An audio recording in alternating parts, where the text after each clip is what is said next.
नमस्कार मित्रांनो, स्वागत आहे आमच्या यूट्यूब चॅनलवर। तर मित्रांनो, राज्यामध्ये खूप पॉप्युलर असलेली जी योजना म्हणजेच लाडकी बहीण योजना, सध्या या योजनेचे फॉर्म सुरू असल्याबाबत अनेकांमध्ये चर्चा आहे। तर लक्षात ठेवा, आजच्या व्हिडिओमध्ये मी तुम्हाला डिटेल माहिती सांगणार आहे।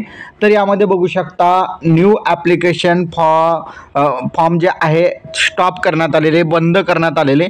त्यामुळे जे आहेत अद्यापपर्यंत तुम्हाला ऑनलाईन फॉर्म भरता येणार नाही। जर तुम्हाला फॉर्म भरायचा असेल तर जवळच्या महिला व बालविकास विभागाला भेट द्या। त्या ठिकाणी ॲक्युरेट माहिती दिली जाईल तुम्हाला। आणि त्यानंतर तुम्ही जर त्यांनी सांगितले की ऑफलाईन फॉर्म तुम्ही भरू शकता, तर त्या ठिकाणी तुम्ही ऑफलाईन फॉर्म भरू शकता। पण जे नवीन फॉर्म आहे सध्या बंद आहे आणि त्यामुळे तुम्हाला नवीन फॉर्म ऑनलाईन घरबसल्या भरता येणार नाही। त्यामुळे जर तुम्ही अंगणवाडी सेविकांकडे जे आहे विचारपूस करू शकता की ऑनलाईन अर्ज सुरू आहे का। जर त्यांच्यामार्फत जर भरले जात असेल तर तुम्ही फॉर्म भरू शकता।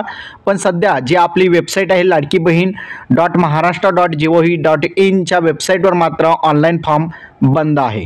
तर अशा प्रकारे बघितलं तर ज्या लाडक्या बहिणी अद्यापर्यंत जे आहे लाडकी बहीण योजनेअंतर्गत अर्ज करू शकलेले नाही, त्या लाडकी बहिणींसाठी ही एक महत्त्वाची बातमी होती। बातमी कशी वाटली कमेंटमध्ये नक्की सांगा।